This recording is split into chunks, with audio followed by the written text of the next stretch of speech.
So here we are. What are you doing here? You know, what is it that brought you here? How is it that you came to be here? It's not any kind of normal thing, I think, to be here. It's really not. Yeah. You think about it, most of the people in the world are not here. Truly, you know. So, you know, what is it that brings us to these passes, or through these passes in life? You know, by being here, you folks are,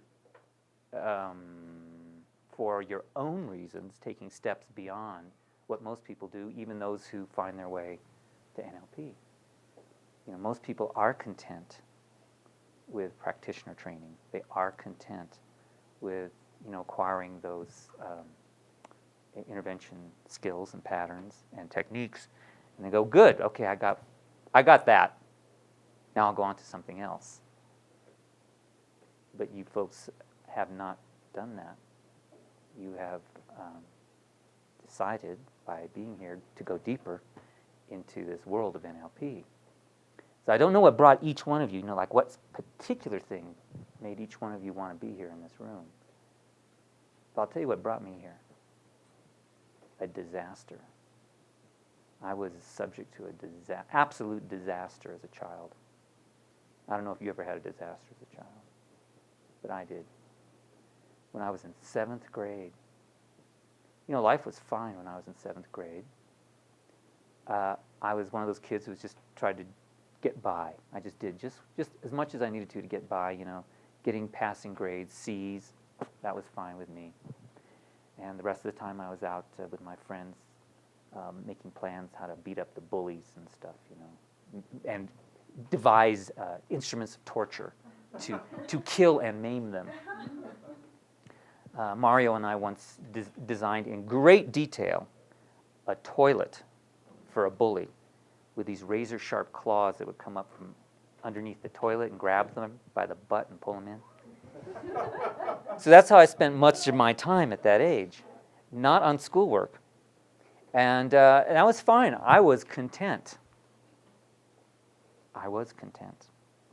One day I'm sitting in class, just like we are, in science, and the teacher made an electrifying announcement and said, hey, I've got something to tell you. We're going to have a science fair. And everybody in class has to produce a project, a science project for the science fair. And of course, there was general groaning throughout the class. Oh, now we have to work. And then it got worse because then he said, and by the way, half of your grade for the semester will depend on this. And the groaning stopped because nobody was breathing. And you have to breathe to be able to groan. And we were just, everybody except one kid in class. That was not me. And I was sitting there thinking like the other 29 kids, oh God, what am I going to do for a project? I don't want to do this. And then the teacher said, by the way, if you would like a suggestion for a project, I have a book up here on my desk that lists science projects for science fairs. And you can look at it at the end of class. Whoa! That was great. Every one of us was waiting for the bell to ring, except for that one kid. And as soon as the bell rang, 29 kids jumped up and ran to the desk and are just fighting for that book, and I was right there with them. One kid didn't. His name was Jim. He just walked right out the door. Jim was that kid in class that you hated because he was so smart, you know. He could do everything. He got straight A's, and he typed. You know, when I was a kid, nobody typed. Nobody typed. Even adults didn't type then. But he typed. And he was brilliant, and so we hated him. And he walked out the door, but the rest of us are fighting over this book, looking desperately for some project, you know, that we could use to save our butts in class.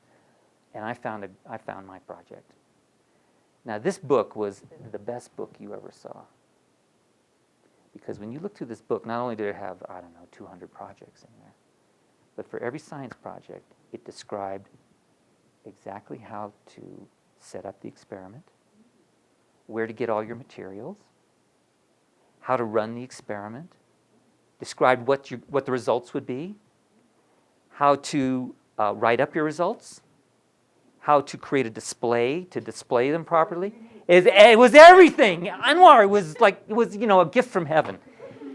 So it was just a fabulous book. And I found my project in there. And my project, the one I said, this is something I can handle, was on regeneration in planaria. Now, I don't know if you know what planaria are. Most people don't. Well, no. Planaria, but they're related to them. But they're also called flatworms. Yeah, flatworms.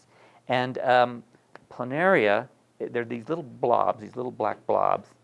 They're only about that long. But when you look at them up close, they look like this. They got these two eye spots here. And then they got a feeding tube right there. And what they do is these little guys, they swim around in the water looking for dead things. With their little tube stuck in there, like that. See? And they go around and they find something. And they go, ooh, I can eat that. And then they pull out their tube and they stick it on there and they start sucking them up, see? Until they're all filled, and then they stick their tube back in and then they go away and digest. That's the life of a planarian. But here's what's great about a planarian. You can take these little suckers and you can whack them in half. You can take a razor blade and cut them in half. And the back will grow a front and the front will grow a back. Is that great? And then you could take a razor blade, you can split their heads down the middle. And you'll end up with a planarian with two heads. How about that? Isn't that great? Somewhere in there. You can split their tails, and you end up with a planarian with two tails. You can split their heads again and end up with a planarian with four heads. You can cut them on the diagonal, and then you end up with a planarian that grows off at an angle like this, see? This is a good animal. You can cut this sucker up any way you want, and he just grows back. This is something I can handle as a scientific exploration. I can do this, So it said right in there, this is how you run this experiment. This is where you get them. I sent away from my planaria. And since I already knew what was going to happen, I started creating my display, writing up my results, And after a week or so, I got in the mail in a box, a little jar, and in the jar were my planaria. And very excited, I dumped my planaria out in a bowl and threw in some raw liver and watched them, swim around until they converged on the raw liver, and they all came out with all their little, feeding tubes, and they went, and it was pretty exciting. So after a couple of days of, playing with my planaria, I decided it's time to get down to science. So I started taking them out, and I got out my razor blade, and I started slitting heads and tails and cutting them in half and so on. Put them back in the bowl, wait for my science project to grow. Well, everything was fine for a week. One morning, however, I got up and I looked in the bowl, and my planaria had been growing. And I looked in the bowl, and this is just like the Saturday before the project was due, and my planaria were gone. My project was gone. I looked and looked in that bowl, and there was nothing in there. It was just water. And then I noticed that on the surface of the water there was something floating, some scum. And then I realized what that scum was. Suddenly, there was a knock on the door of my experience, and I knew.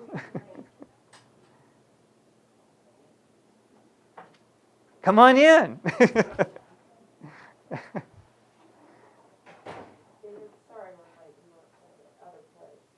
Were you at the wrong place? We were. You are definitely in the right place now. We are. It feels like. We were just talking about scum.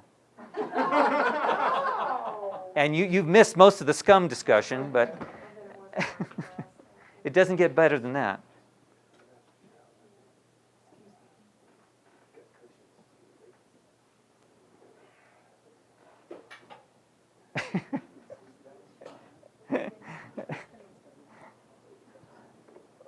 So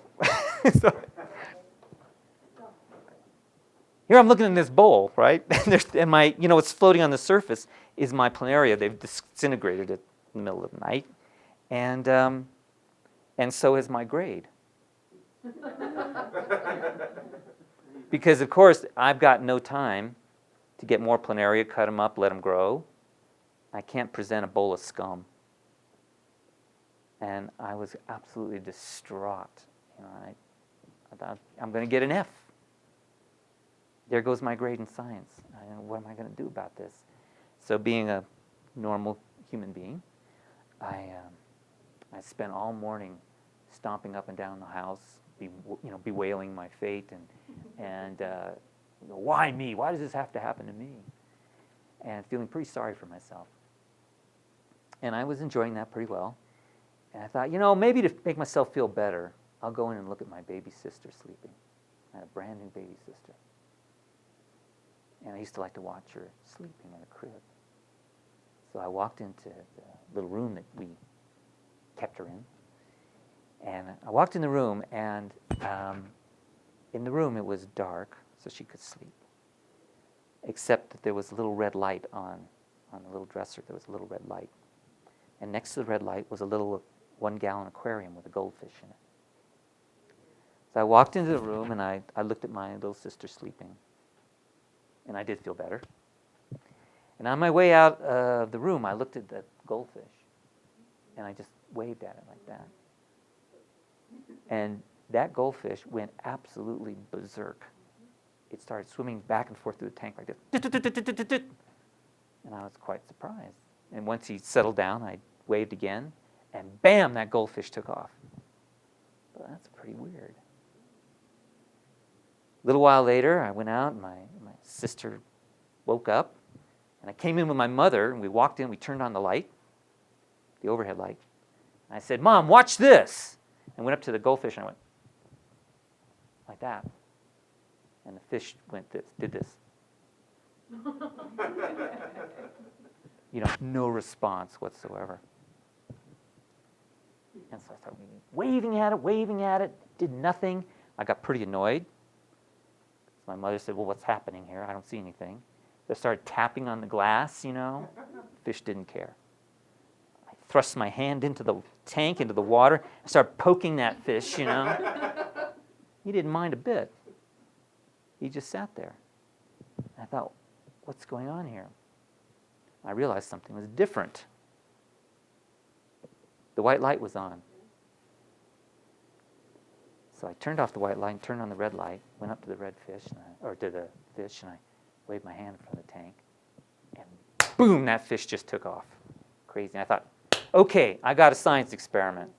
You bet. I went into the hardware store, and I got a red bulb and a blue bulb and a yellow bulb and a green bulb.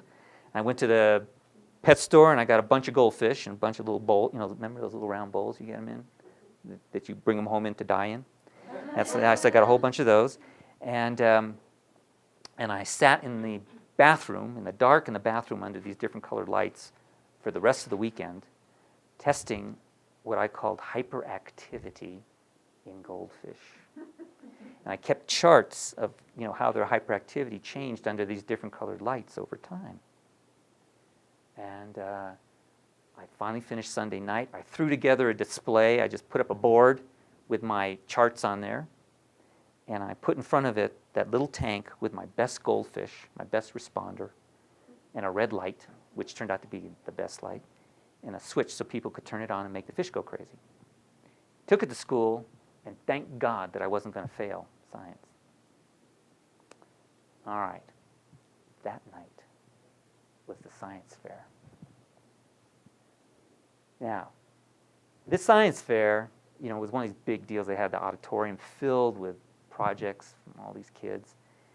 And it was filled with parents and teachers, and they invited this crew of local scientists to come and judge the science fair. And kind of sitting in the middle of this whole science fair was Jim's project. You remember Jim? Oh, yeah, Jim's project. His was on DNA. Now, we all know about DNA now. But when I was in 7th grade, nobody knew about DNA except Jim. And Jim had this fantastic display with this beautiful, double helix molecule hanging in there with all these colored balls that he bought from some supply house. And plastered behind it, he had 50 typewritten pages on DNA. It was mighty impressive, and everybody knew Jim was going to win. Well, I don't know if you've ever been to a science fair, but it's pretty fun, people growing radishes upside down and torturing chickens with different kinds of feed and making listening ears, so they could hear whispering across the room. And somebody actually did a planarian experiment, only their planaria didn't die, and they had a 2-headed planarian. And so it was pretty fun. Well, finally, at the end of the evening, it was time for the judges to announce their selections, the winners. And when they announced who was the winner was, of course, me. And you knew that, because otherwise I wouldn't be telling you this story if I hadn't won the science fair. I did win the science fair. Jim came in 2nd place. The planarian guy, he came in 3rd. So here was the part, though, that really grabbed me, though. I mean, I was thrilled about winning. But what grabbed me was I'm standing there with the judges, and a reporter asked the judges, why did you pick this project as the winning project? And they answered, well, it was the only example of original research in the whole science fair. That went right in. Original, good. Copy, bad. Do something new and different. That's good. Do what everybody else does. That's bad. And that just went right. And of course, at the time, I didn't know that. I mean, at the time, I didn't have that consciousness. But that is what happened at that point.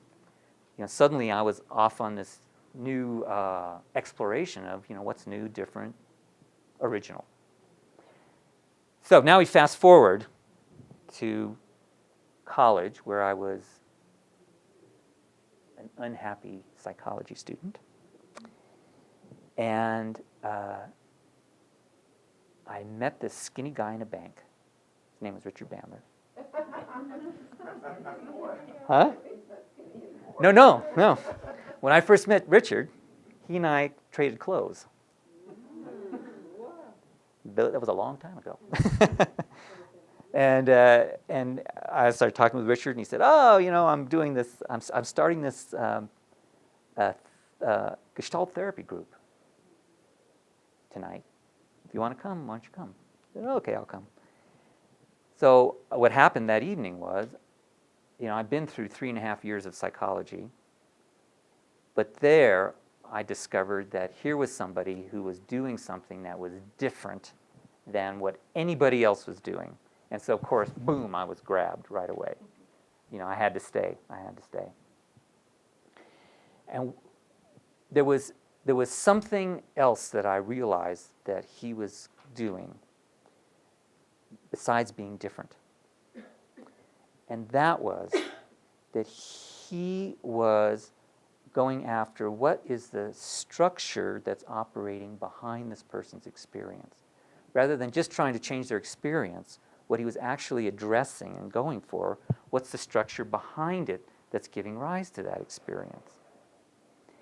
And this is something I realized that I had been looking for ever since I had tortured that poor little goldfish with that red light, which is that I realized that somehow in working with that red light and that goldfish, I was getting in touch with or getting connected with a little bit of this relationship between the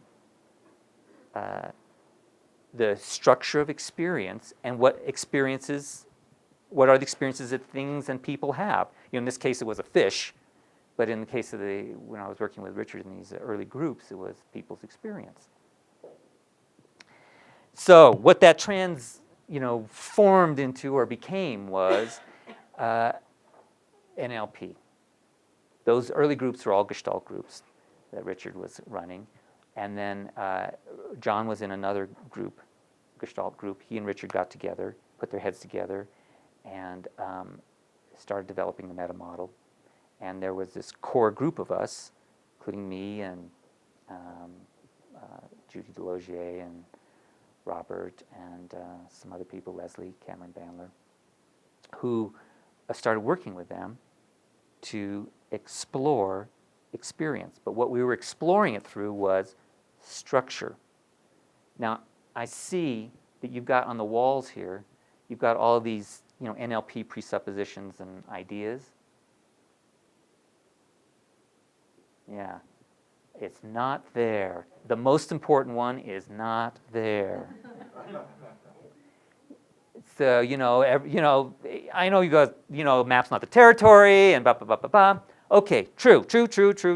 However, the most fundamental presupposition, the one upon which all of NLP is based, and without it there is no NLP, is that experience has structure.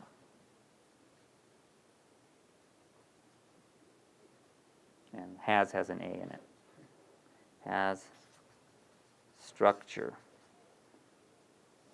That's the most fundamental, important presupposition in NLP. So, what we were doing in those days is exploring the structure of experience. And all those things that now are known as NLP, the techniques and so on, that all came out of exploring the structure of experience. How did we do that? We did that through this process we call modeling. Basically what we did was we found people who did interesting things. All those things that are NLP today, they weren't just like made up out of thin air. Maybe a couple things were, but mostly it was not made up out of thin air. It came from people like you. We'd have somebody, for instance, that good old workhorse change history, which I'm sure you're all familiar with, that came from a woman who came to one of our groups. See, we would meet once or twice a week up at Richard's house, and we'd bring people that we found on the street or friends, and we'd come in and experiment with one another. And what we would do is we would look for people who had interesting problems or could do interesting things. And at one point there was a woman who came in and said, "Oh yeah, I used to have this problem, but then I just went back and changed my history, and now I don't have it anymore." And so we go, "Oh, really? How did you do that?" And so what we did was we modeled her. That is, we found out what was the structure of her experience. What structure did she use to organize her world that made it possible for her to change her history, as she described it. And then we codified it into that technique. Well, most of what NLP is came about in just that way. That is, through people's experiences that we recognized as being somehow useful, that could be useful to somebody else. So what we're going to do these 3 days is we are going to go into the land of modeling. That's the level at which you are at now. Before in Practitioner, you're told, this is the way to do these things, now do these things. But we're going beyond that here for these 3 days and for the rest of this Master Practitioner training.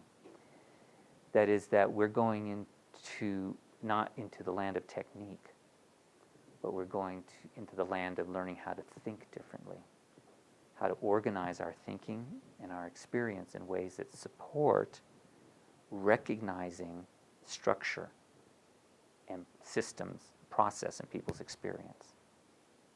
That's what we're here to do. That's the main thing we're here to do.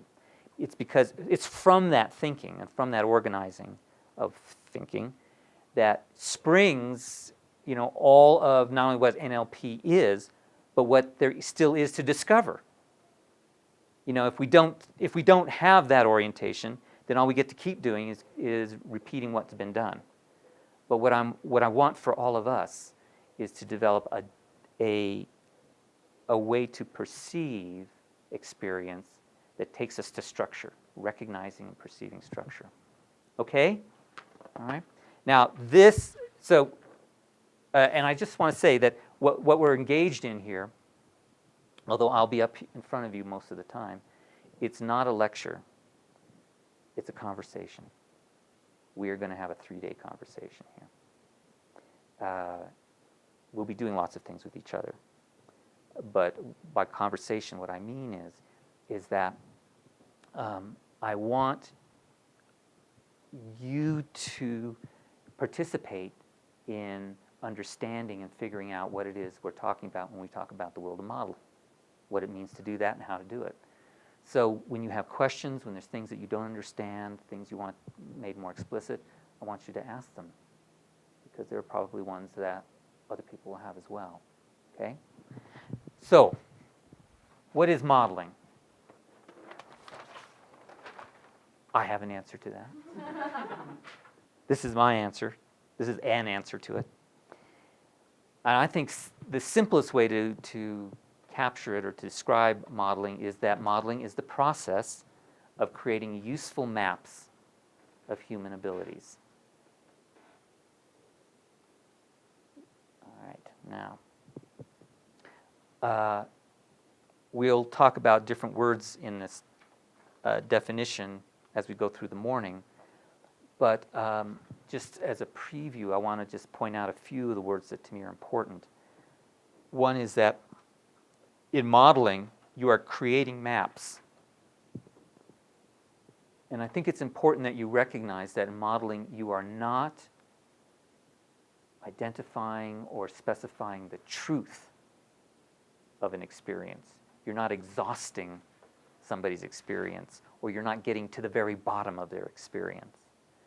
That a model is a description of experience. It's a description of an ability. And that what we're after in making this description or making this map is that it be a useful one, that is one that allows, a map that allows somebody else to reproduce or manifest that same ability that the exemplar, that is the person who has the ability, has. And that to me is what we're after here. Yeah. I'm sorry, what's your name? I'm Diane. Diane. Thank you. From my experience with this work, especially with the work of Robert Jones, Yeah. I might add to that human abilities and ways of being. Well, As a possibility. okay, so so Diane is suggesting that she might add to human abilities and ways of being, yeah, as a way to expand the range of what's being modeling is being applied to. Actually, even the way people operate, like when I look at work transformation, it's more about qualities and values and ways of being different than abilities. I can speak louder with that.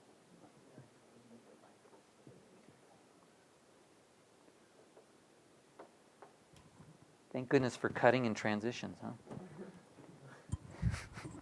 Fade in, fade out. We're back. Okay, so I take your point. Now, one of the things you're going to find out from working with me over these 3 days is that one of the things that drives me is going for the essence. I'm a samurai modeler.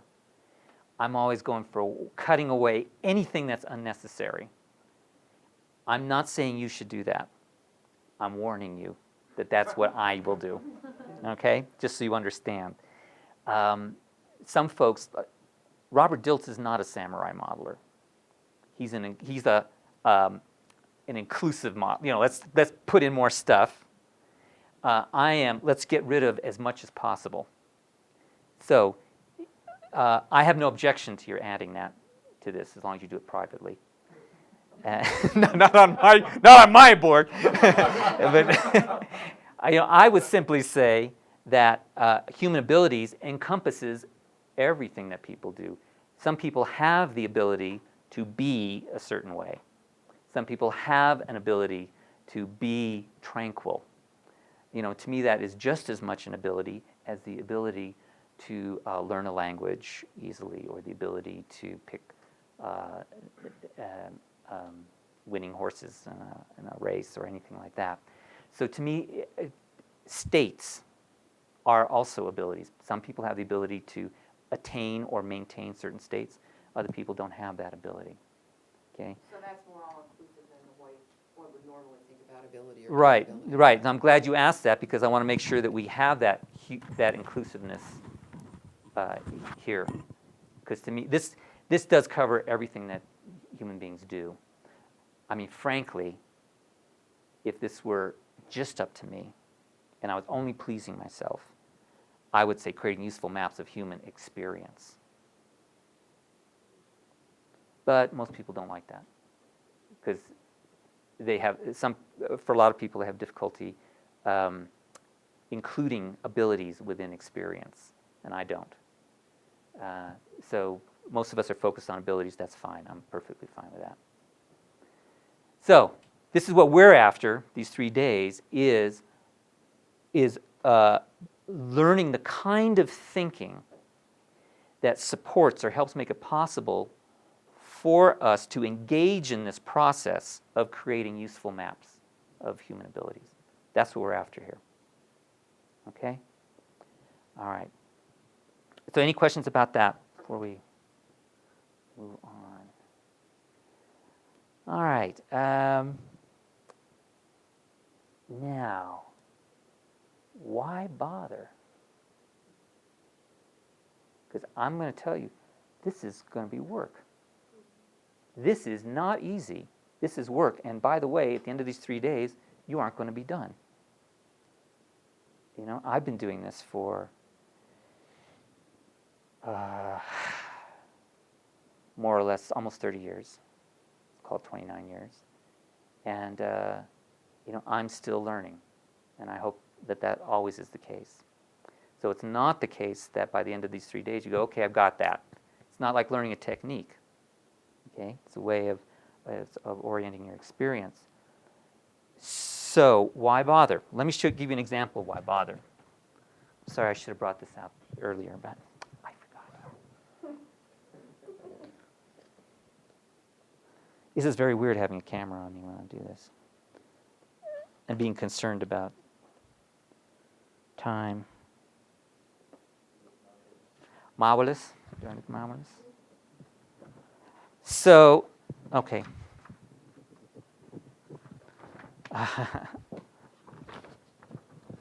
Now, in one of my seminars, oh,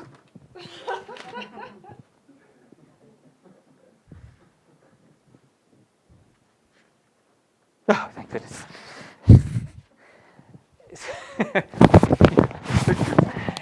In one of my, I'll bet that sounded terrible, huh? Okay. So, why bother?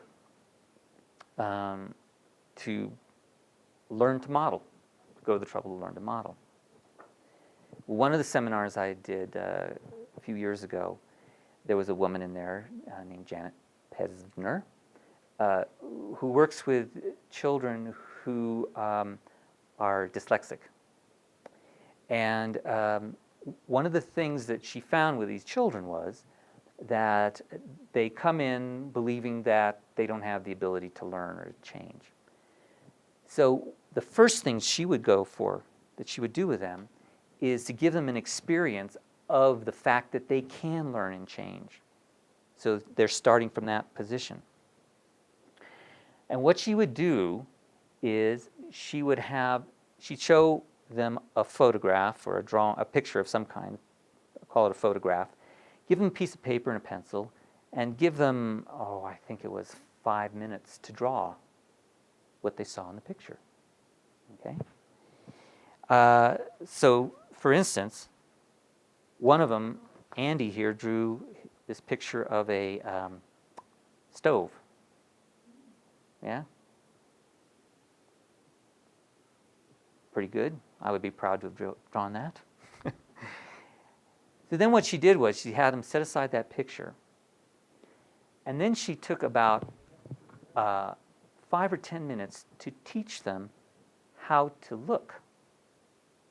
And what she did was she'd taken a model for how to look at something to draw it from the work of a woman named Betty Edwards. I don't know if you're familiar with Betty Edwards. She wrote a wonderful book called Drawing on the Right Side of the Brain. And what happened with Betty Edwards was, it's a fabulous example of modeling. She had been teaching drawing for many years.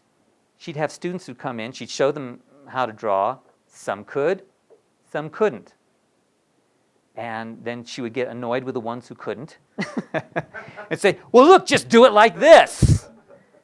And they'd say, well, I am doing it like that, and it looks terrible. She couldn't figure out why some could draw and some couldn't. So what she decided to do was to start asking questions. She started asking questions of those who could draw well and find out, well, what's going on and what are you thinking about? What are you seeing when you are drawing? And asking those same kinds of questions of those who couldn't draw. And she discovered that there were certain patterns, certain structures of experience and perception that were operating in those who could draw compared to those who couldn't. And from that, she created a whole way of teaching drawing that's in that book that makes it possible for people to learn to draw. So Janet just took the bare bones of this model. And here she takes these children, and in 5 or 10 minutes, she takes them through this process, this model of learning how to draw. And then she gives the child another piece of paper and has them draw the same picture again. And for here, Andy, here is the difference it made for him. So here is about 10 or 15 minutes later, here's the difference.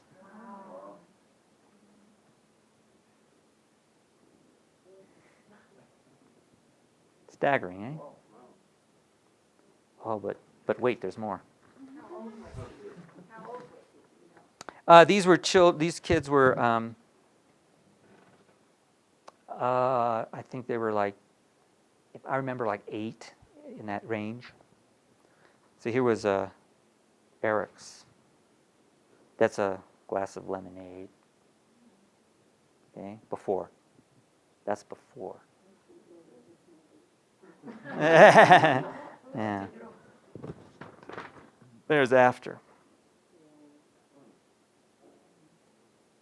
Quite a difference, huh? 10, 15 minutes later? Yeah. And here, this was, I forgot his name, it's not on there. This was, he drew a frog. I guarantee you that's a frog. I know you wouldn't know it otherwise. It looks like one has been stepped on, or one that I worked on. That's a frog, okay?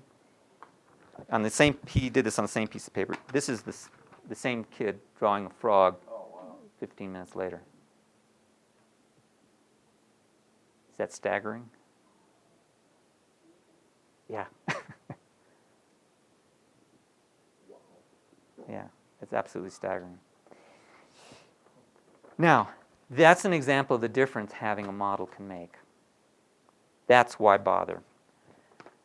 Why bother is because what having a model does is it organizes the structure of your experience to support or to succeed at manifesting a particular ability. Now, could this young man have learned to draw a frog like this in time eventually? Could have, with enough practice and luck, experimenting, figuring out what works, what doesn't work, maybe getting some good ideas from things people would say or do. Perhaps in time he would be able to do that. But that in time, first of all, could be 10, 15, 20, or 30 years, and it also could be never.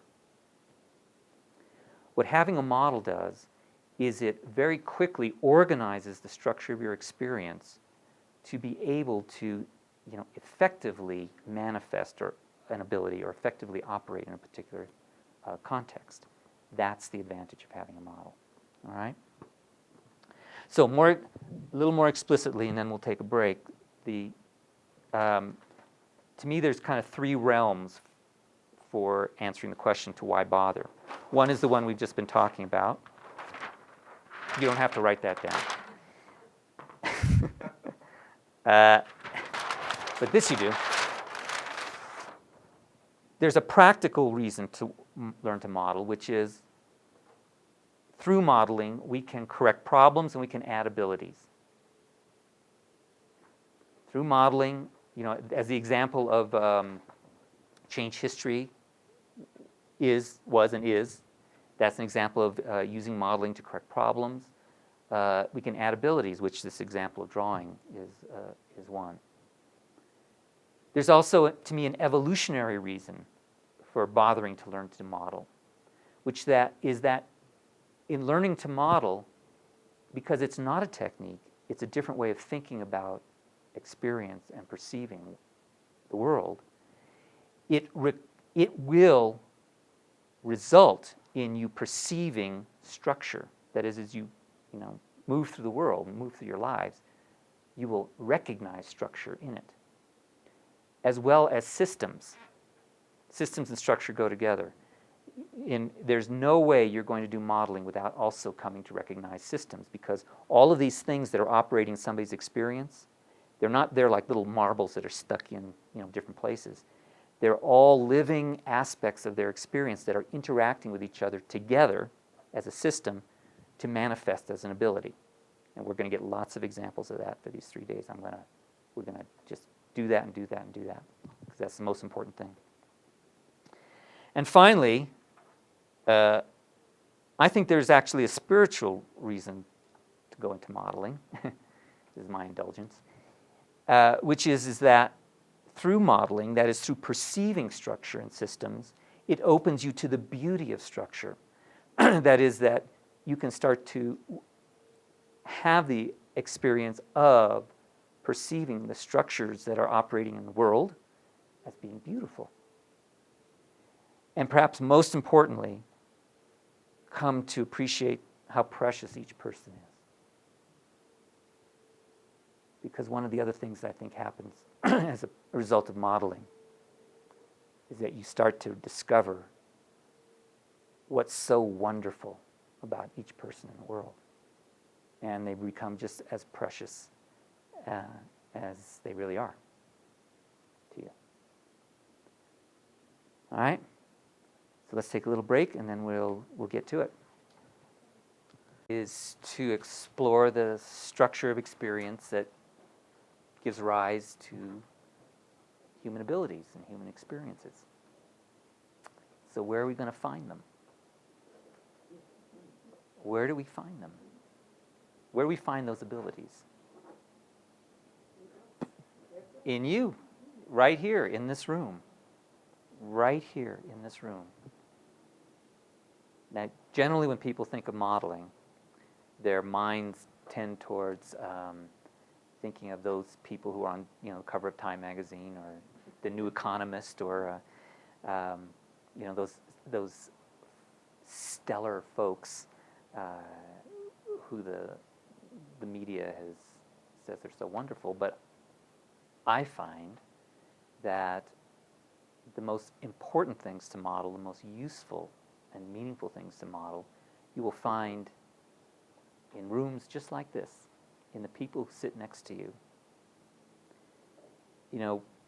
I'm all for making a lot of money and all that kind of stuff. I think that's fine. That's fine. However, that's not where the quality of our lives is really determined. One of the things that I do is I work as a coach for executives. I'm an executive coach. And so I get to talk with these, CEOs and CFOs. And, they've got more money than God, and they've got corner offices and all that kind of stuff. But when you talk with them as human beings, they go, I sure wish I could tell a joke and have somebody laugh. Or I wish I could play a musical instrument. Or I've never been able to go on a vacation and relax. Or I don't know how to entertain people in my home. Or, all of these little things. There's all these little things that actually make up the quality of our lives that are really worth modeling and worth making available to other people. So, when I think about, what to model, I just start looking around at the people who are right around me. So I know right now in this room, we could spend the next 20 years modeling just what's available in this room here in terms of experiences and ability. So what is here? What are you good at? Think about it. What are you good at? I'll tell you what I'm good at. Okay? Let's give you an idea of how to think about this. Yeah, shut. The model miming. Sorry,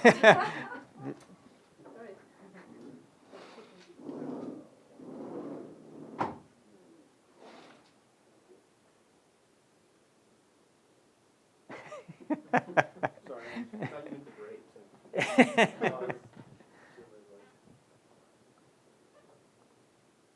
So let me tell you what I'm good at.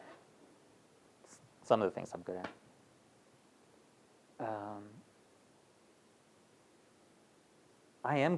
I'm good at making people feel comfortable in my home. I'm good at that. It's one of the things you'll find, people who come and stay with me, they always remark, it's so easy to be, in your home with you, and they just love being in my home with me. I'm good at that. I'm good at editing things. If you give me something, you say, well, make this flow, make this work better, I can do that. I'm also good at planning how to build things. If you want something built, I'm talking about like a structure of any kind. I'm good at building things. I'm good at planning how to build things. So those are some of the things I'm good at. What are you good at? And that's not a rhetorical question. I'm going to sit here till I hear about it. Yeah, Diane, what are you good at? I'm good at,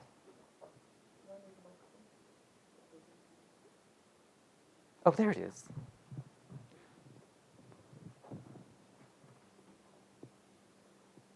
I'm good at talking to my clients and finding out what they really need, not just what somebody told them they needed, and then providing that to them in a way that gives them not only what they wanted, but sometimes a little more. Okay, now, good. So you got that as an ability. Some of us in here might want that ability. How many abilities did she just describe?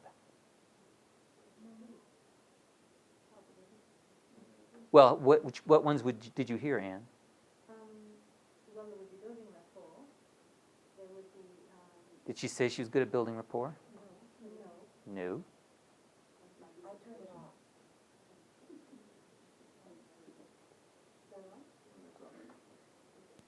Well, I changed it. Oh, okay, thanks. I'm presupposing. Okay, well, I'm presupposing that rapport would be essential.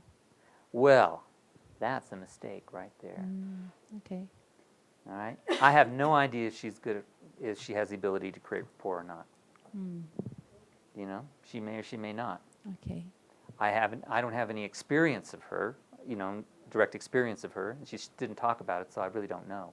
But what she did talk about being able to do is what? She said she was good at finding out what people really needed. What and they wanted. really needed. Yeah. There's an ability, okay? And then she said, and what was after that? And I'm not sure of the exact words, helping them reach that. Well, she said beyond that. Reach that and more than what they asked for. Yes, Yeah. yes. So to me, that's two separate abilities. Now, the reason I want this is a good example for us to start out on, because I want to start tuning your ears and your intuitions for the descriptions that you get from people. It's very easy, to say to Diane, "What are you good at?" And she says, "Well, I'm good at finding out what people really want and then giving them more than they asked for and than they expected." Now, what happens if we start to try and model that as one chunk, as one piece? Well, we can, but I think it's more useful to recognize that those are two separate things, that you can find out what somebody really wants and then not be able to give it to them at all. In other words, that's a separate ability. There are other people who may not have the ability to find out what somebody really wants, but whatever it is they do want, they can give it to them, and maybe even more. Do you guys see what I mean? So one of the essential, we're starting now, we're into modeling already. One of the essential beginning places in modeling is to identify what it is you're modeling. And I cannot stress for you how important that is, to identify what it is you want to be able to do, what specifically you are modeling. If it's too big, if it's too broad, you will end up with just this complex mishmash of information that's very difficult to get your arms around and to make bring to life in your own experience. So one of the tasks that we have, part of the art of modeling, is deciding, okay, how do I want to chunk this? At what level do I want to chunk this person's ability so that it's appropriate? Let me give you the first question in modeling. First question you're going to always want to be asking and answering for yourself when you're thinking about modeling is, what do I want to be able to do? What do I want to be able to do? That's a great question. It's a much better question than what do I want? What do I want? Well, I want to have a lot of money. Who has a lot of money? Oh, you have a lot of money? I'm going to model you. How do you get a lot of money? How do you get a lot of money? That's different than asking, what do I want to be able to do? As soon as you start asking, going for the do part, it starts organizing or focusing your attention on behavior. Now, behavior for me isn't just what happens on the outside. Behavior can also be on the inside. You guys know about strategies, and we're going to talk about strategies tomorrow. Strategies are to be internal behavior. Those are the things you do on the inside.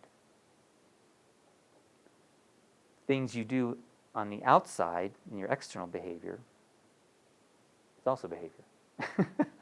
That's what you do on the outside. So you do things on the inside, you do things on the outside. When you're modeling, the first question you want to answer for yourself is, what do I want to be able to do? All right, so I'm listening for the doing. What is it this person is able to do? So that's somebody else. What else? We'll make some more points here. Yes, and why? I'm a good entertainer. Oh, right. Why? See if I can actually handle this. I am a good entertainer. I'm probably like you, know how to make people comfortable in my house and enjoying their times with me. Okay, so you're a good entertainer. Entertainer not on the stage. But, and all right, in the sense of being when people are in your home, what's their experience? What happens when people are in your home? I mean, they feel comfortable, they Mhm. feel happy, they feel relaxed, Yeah, they yeah. feel they want to come back. Yeah, yeah. Okay. They want to be with me most of, the time. Gotcha. Okay, good. All right. Somebody else. Paul?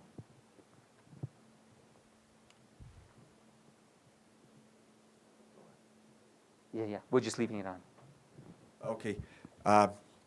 I'm good at acting, and what that encompasses is very close to modeling. Character study. For example, out of a script, a person whom I would be acting as, I would need to, it's the Stanislavski method, I would need to know about that person or fabricate what that person's younger life would be, what the older life would be for the time frame of the acting period, and also during the time frame of the acting period. Mm-hmm. And along with that, want to put in there performing arts with physical agility, such as downhill skiing, competitive sport like fencing. So I have all of those good qualities and abilities. All right. So now let me ask you all. Do you know what Paul is good at? I know I'm confused. Me too. Me too. So what would you ask Paul? What is it you want to find out? That one thing that you really do and you do from your heart and really good. You know. Well, now wait. Now help. You gotta help him out, Anwar. Gotta help him out. That's a pretty big question. Yeah, yeah. Now he's just been taught. We know that within the realm of acting, there's certain things that he has the ability to do, and within the realm of sports, is that right? Physical Sports or performance. It's requiring physical dexterity, particularly with the coordination between vision, legs, and hands, arms, fingers. Does this include acting? This would include acting. Does this However, include not driving? in the sports aspect, it's not acting. It's Yeah, I understand that. okay. Does this include driving? It could, yes, it could include driving. Mm-hmm. All right. So we're getting a little closer now to what his ability is. So we know it's something that goes across different contexts, right? It goes Yes. across sports. It could be in acting. It could be driving. Art. How about representational art? No, not so much in that area. The arts form comes out in my body language as the person that I would personify. Okay. So one way to do this is now to feed back to him our understanding of what it is he does. And as a opportunity for him to have something to respond to. All right? And then he can tell us we're wrong. Tell me I'm wrong. All right? So, Paul, so is it then that what you're good at is in any situation that involves expressing or using your body, your whole body, that you are good at coordinating those movements? Well, let me just leave it there. Good at coordinating those movements. Yes, I would say that is correct. Is there more to be said about it than that? Well, possibly a little bit more. In the way of, even in the way of skiing, it's sort of personifying another person. I watch and see and then do practically the same, or as close to the same. Or I learned to do that. So now it's coming together, right? So what does he have what does it sound like he has the ability to do? to watch somebody else engage in some kind of physical performance of some kind Yes, and put it in his own body and then reproduce it. yes, Is that right? right. Then that's the ability he has. Yes. There's also another ability which is very similar, and this is a learned ability through schooling and education. It's a method of acting based on reading the entire play, book, whatever, and taking the person that I would be acting as, okay, and identifying in the book, script, whatever, this character as to their, how they would act. For example, an 80-year-old man would talk a little bit different than I talk right now. An 80-year-old man might talk a little crackle and a little on the weaker side and things like that. He wouldn't talk bold and strong. So in reading the person, in reading this book, I would have to pick out all of these things about the person and determine how they would actually even think. And as I mentioned, even before the time frame that they're in and after the time frame that they're in. And then Gotcha. also respond to other people in that same fashion. Gotcha. Okay, got it. Somebody else then. Yeah. So Shireen. Okay, I'm good at helping a child adapt to a different culture in education. Now, I want to point out something that just happened. So when Shireen described what she's good at doing, you heard in the group several people go, oh, that's good. I just want to point that out, that these things that may seem pedestrian to you, you take for granted because it's just what you do, they don't seem very important or meaningful to you, like, being able to have people feel comfortable in your home. I just do that. To somebody who has need of that, who can't do that, that's gold. That's something absolutely wonderful they would love to have access to. So, all right, so children coming from a different culture That's right. into the culture you're in, you have the ability to help them adapt to it? Adapt to it, yes. Children who actually didn't have a choice were thrown into a culture and who manifest some kind of anger, physical anger or internal anger, and just don't know how to cope with the situation. Good, all right, got it. Okay, somebody else. I want to hear some more here. That mic back there? Mike. I'm pretty good at troubleshooting across contexts. Well, I don't Go believe you, ahead. Mike. So give me an example. Okay.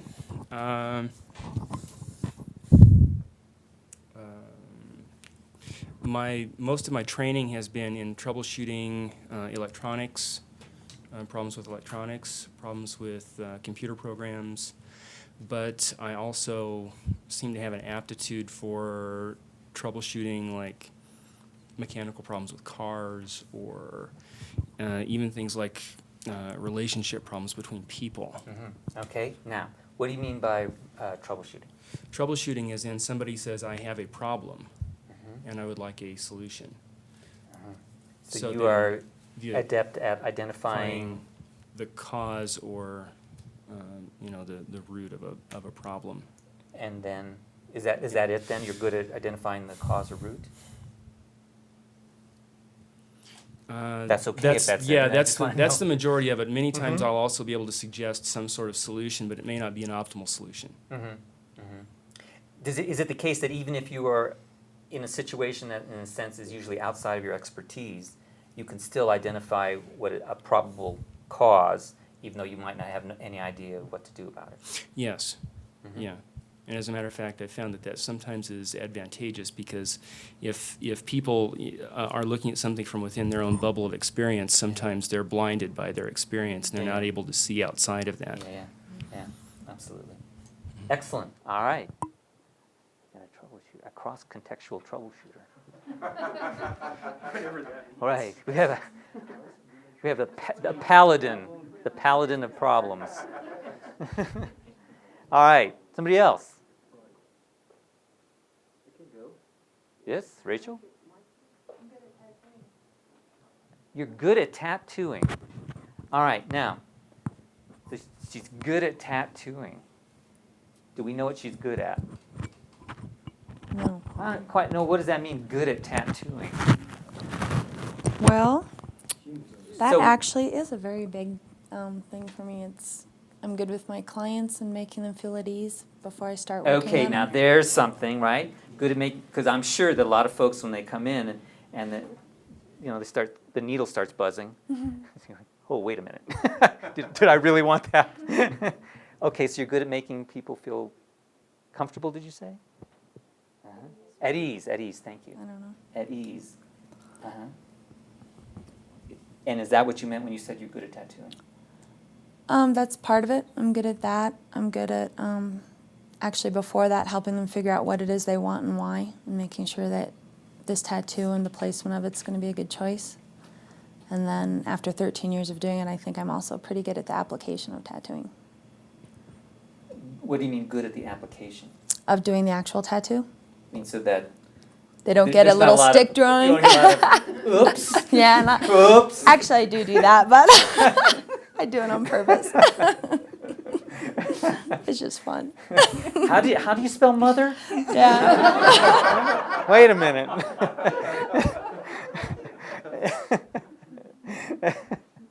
Uh-huh. So there's three abilities, at least, that we could model from Rachel.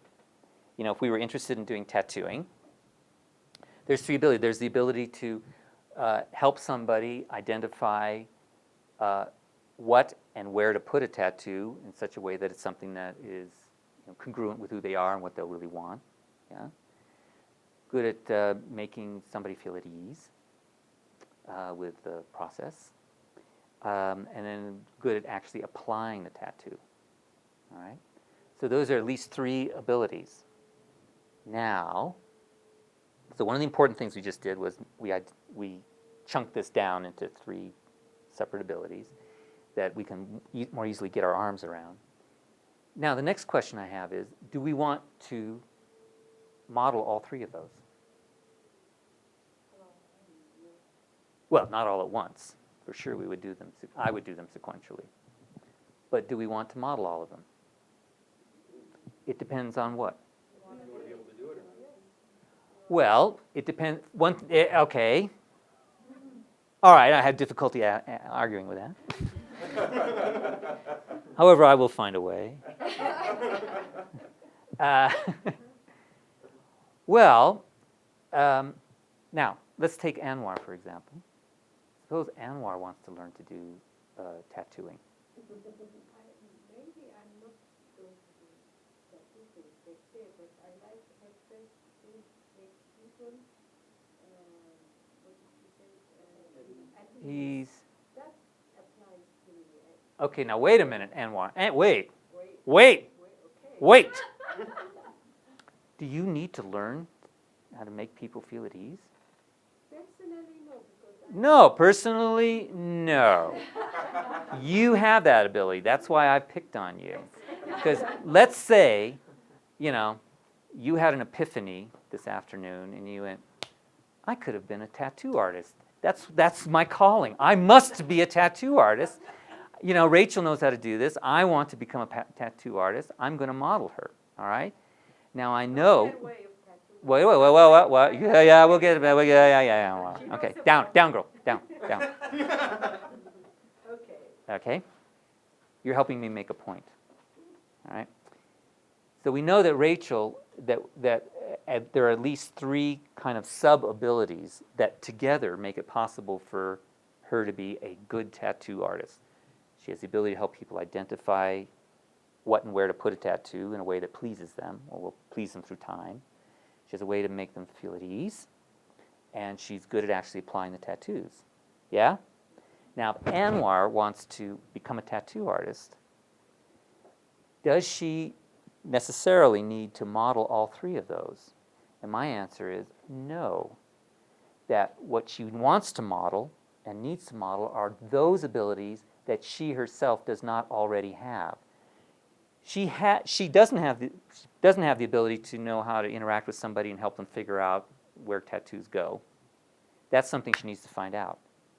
She also needs to find out about how to apply tattoos in a way that, it's artistic and good. I don't know what to say about tattoos. I never had it done, but so it's inky and in the right place.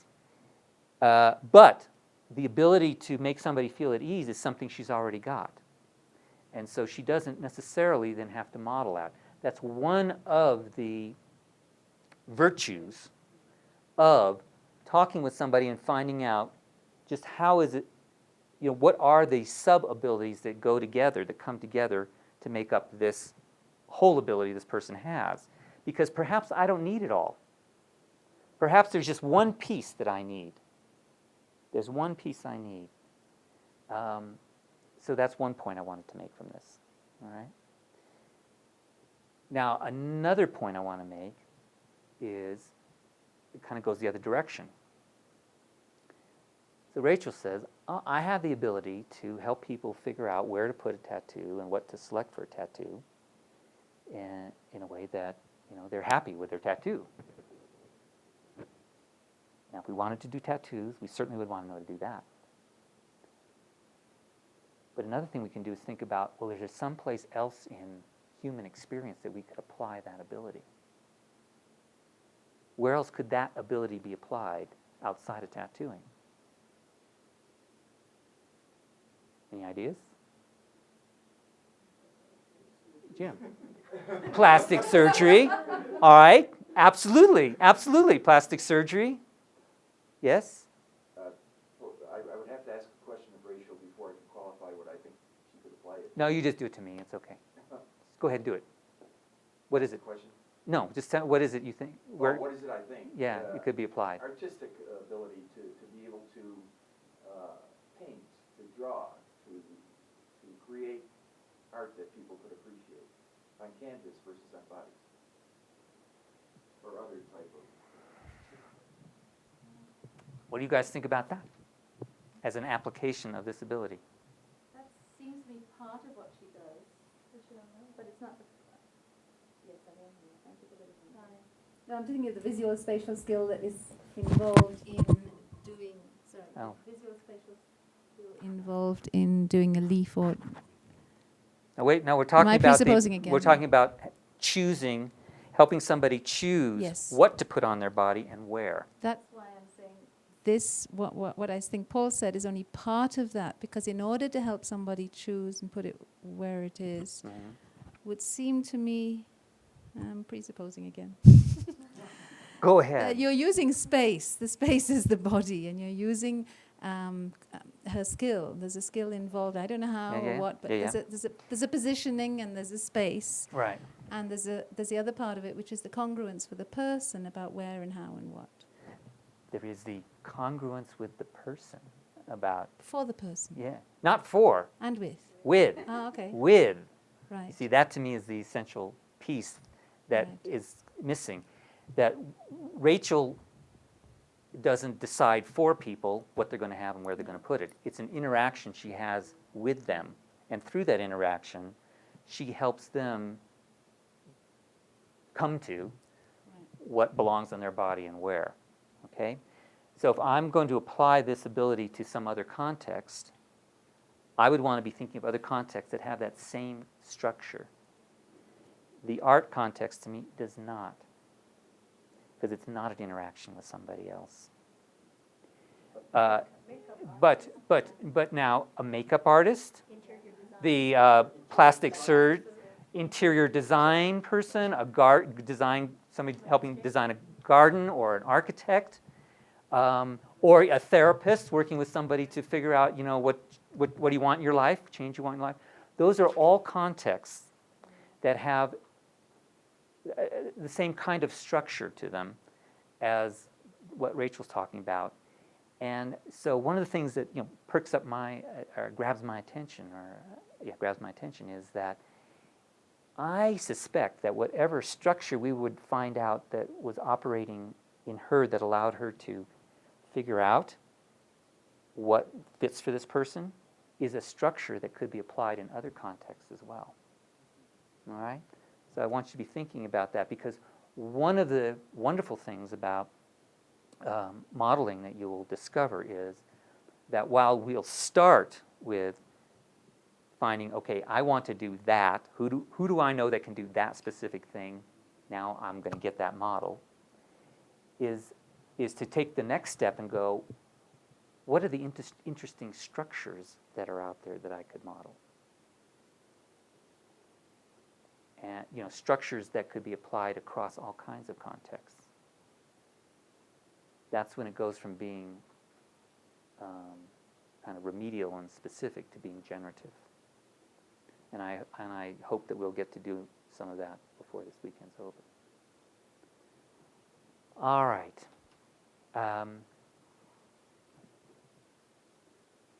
Now, I didn't talk with everybody in here, but does everybody in here know something, at least one thing you do that you do well, that you think, you know, I'm really good at that? Any? Oh, Jim's still thinking. What do you think, Jim? Because you have to have it for us to proceed.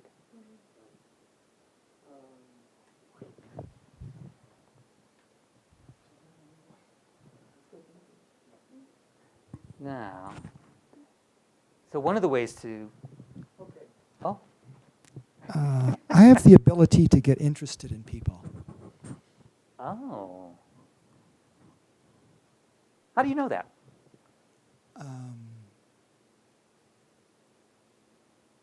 What indicates or suggests to you that you have the ability to get interested in people?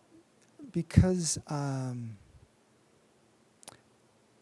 I feel more alive and curious and excited or intrigued, and I see a response in the other person that tells me that there's something interesting happening for them because of my interest. Mm-hmm. They're experiencing something about themselves. What kind of response? Like running, screaming in the other direction? Well, that's a response. Yeah, right. No, it's more of... It's more of... it's more of... It's a lot more of... backing up. No. It's... I think their eyes light up. There's sort of a sense of excitement, a sense of engagement. I'm convinced. I believe you. Good. All right, so you got it. All right, so everybody's got something, right? Now this.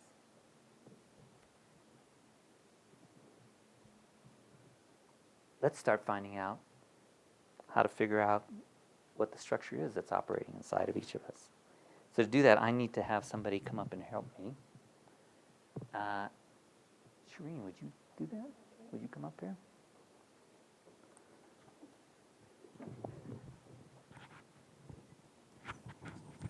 That's your chair. Okay. Yeah, I do. Thank you. All right.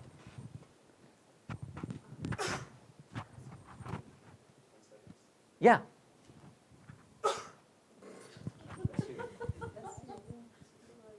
Everybody sneeze, cough. Whatever you're going to do now. What are you guys doing over there? Okay, great. All right, so here we have an exemplar of an ability.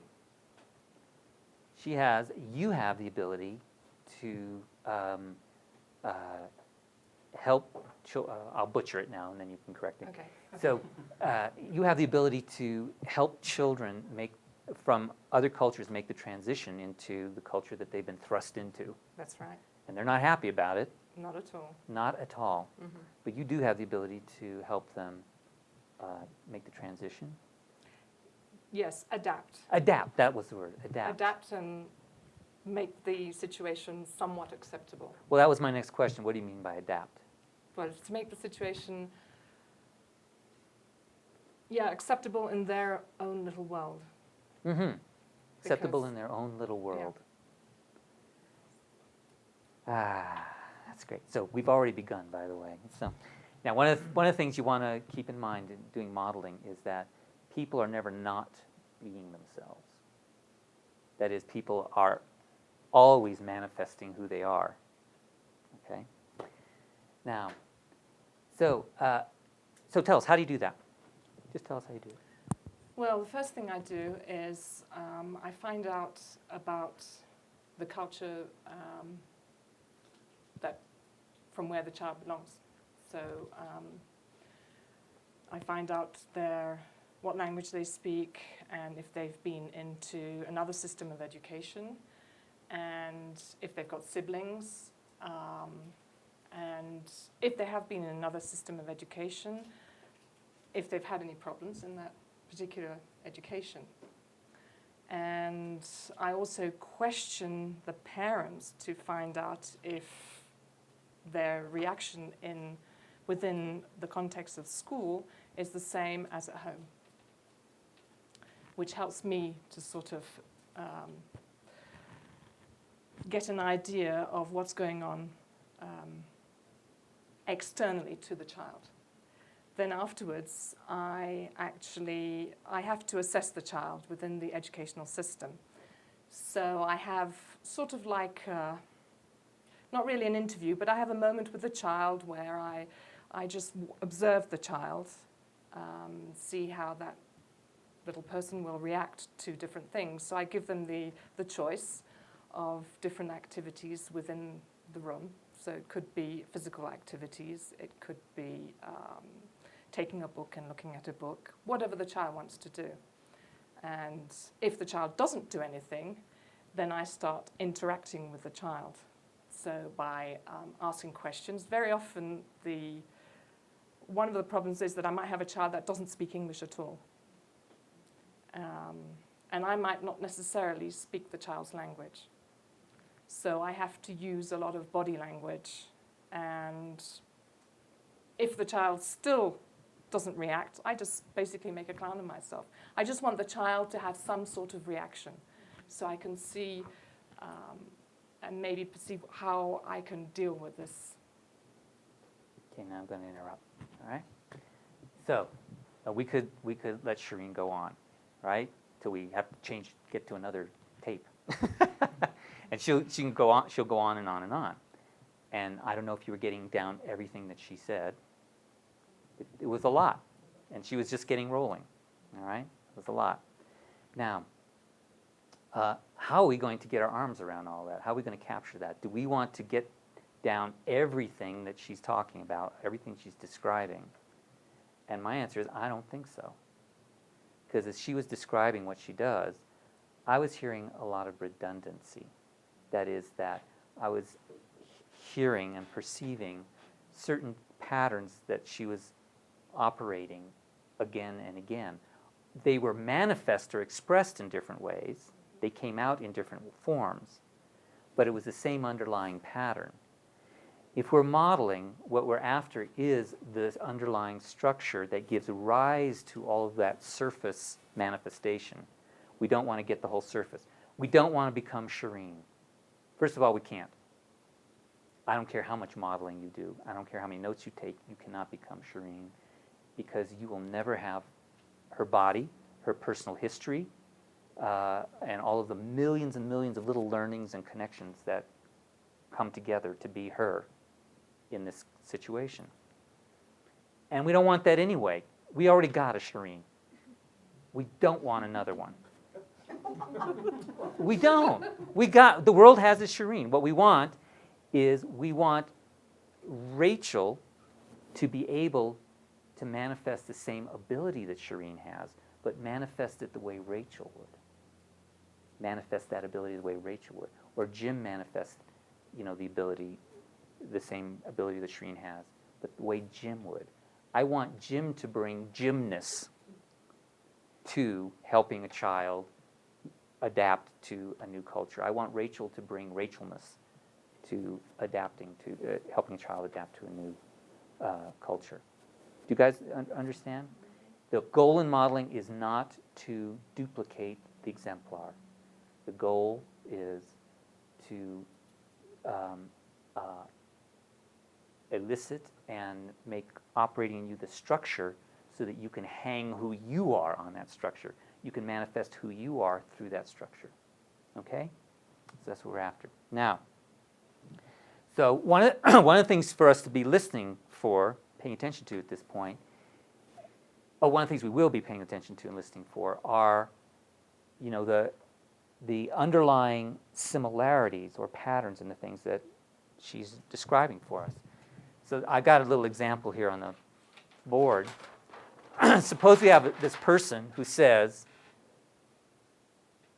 we've got one person saying these things. You work hard and you'll get there.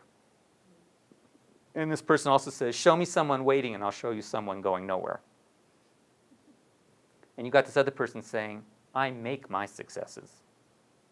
And you've got this same person saying, he just doesn't try, so he doesn't know what he's capable of. Are these 4 different sentences? Yes. Are they saying different things? No. The structure, what's giving rise to all of these, to me, is the same thing again and again. Here is somebody who makes a connection between working and succeeding. If you work, you'll succeed. And these are all different expressions of that same underlying structure. Do you guys follow me?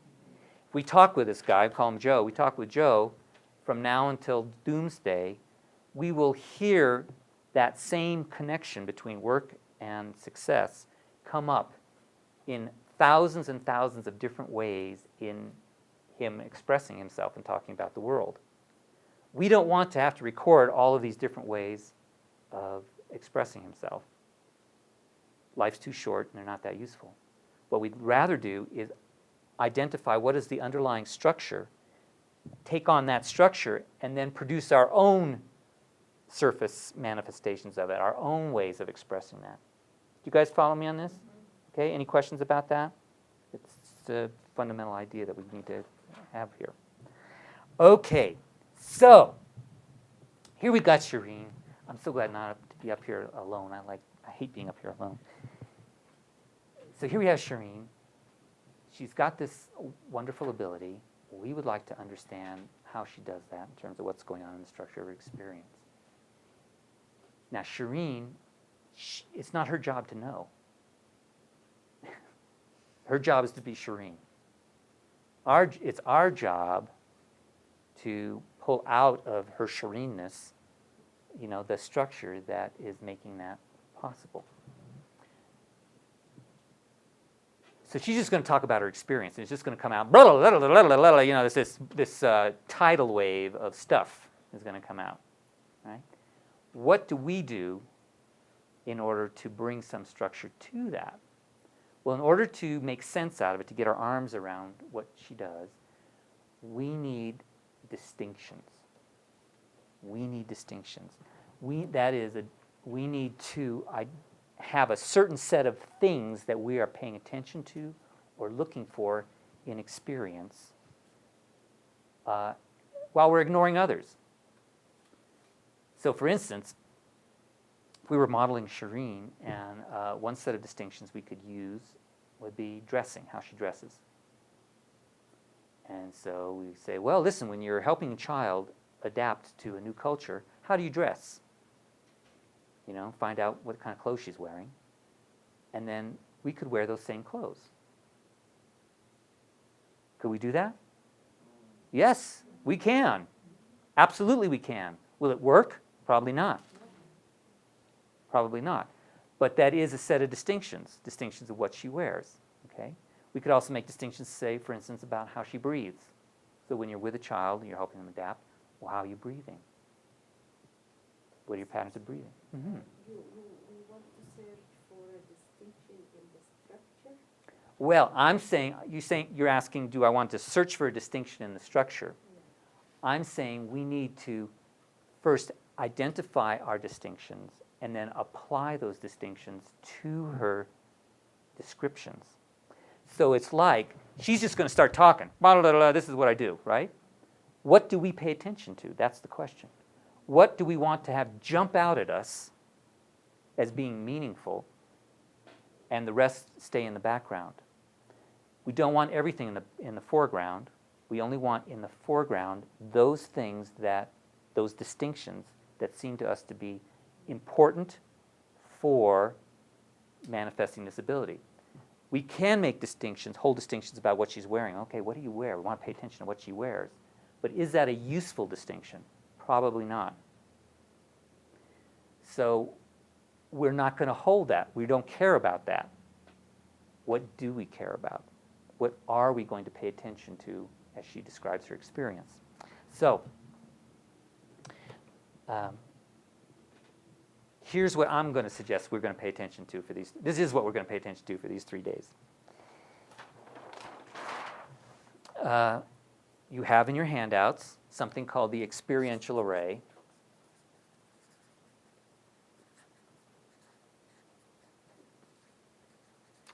And what the experiential array is a format for capturing the set of distinctions that I think are essential to pay attention to when you're modeling somebody. The belief template, what it captures is what your exemplar's external behaviors are, what your exemplar's emotions are, their strategies, and their beliefs. It seems to me that those are the 4 kind of realms of experience that we definitely want to be pulling out. We want to be pulling out of this person's experience. That is, what do they believe? How do they think? How do they feel? And what do they do on the outside? So this thing we call the belief template, the experiential array, is a way for us to keep track of information. How this came to be was a colleague of mine, Graham, and I were doing a training many years ago. It was the end of a practitioner training, and people were, people were going around. They were testing. It was testing weekend, so everybody was working, doing therapy with each other, and they'd go and gather information. And then we go and ask them, well, what did you find out about this person? What's going on with this person? And they would start reading to us page after page of notes. Page after page of notes. Well, they said this, and they said this, and they said this, and they said this, and they said this, and this went on for pages. And what became clear to us was that 2 things. One was people didn't recognize redundancy. They didn't recognize that they had the same thing over and over again, just in different words. And the other thing that was happening was they didn't know what they had. In other words, they didn't have any way to separate or identify what's strategies or what's beliefs or what's emotions. It was all just mushed together. So we stayed up till 3 o'clock in the morning and created this thing, and it has survived ever since. The virtue of the array is just that it says, look, when you're gathering information from somebody, you want to make sure that you have identified these 4 different things. What are their beliefs? What are their strategies? What are their emotions? And what are their external behaviors? By having places to put those, as you gather information, it alerts you to assess, all right, what did I just find out? Did I just find out something about their behavior, or about their emotions, or their strategies, or beliefs? And whatever it is, you know where to put it. Oh, that's strategy. That goes there. Now you know that it's there. That also helps you avoid redundancy. Now, because you've identified this piece of strategy, for instance, now when you hear it again, and you go back to that strategy box, you can see, oh, I've already got that. I've already identified that. So at one level, what's useful about the array is that it simply gives you a place to put the information you found and divides it up into these large categories. All right? Any questions about that? You guys with me on that? Does that seem like a useful thing to do? It is. I'm not saying you need to, spend the rest of your lives using the array. For this weekend, we will. I recommend using it for some time into the future until you don't need it anymore. That is, until your understandings and intuitions make it possible for you to, in a sense, hold the array inside of you rather than having to identify it out on a piece of paper. Okay, so what we are going to be doing is we're going to be using this array, using this format as our basis for gathering information. The primary distinctions, the first level of distinctions that we're going to be using is, as we're listening to Shireen describe her experience, what we're going to be paying attention to is what is she believing, what are her strategies, what are her emotions, and what is their external behavior. All right? In a moment after the break, when we come back, we're going to start going into one of these. We're going to go into this box here, and we're going to identify some other distinctions inside of that. And we'll start actually gathering information. Okay? Let's take a break. Yeah. When do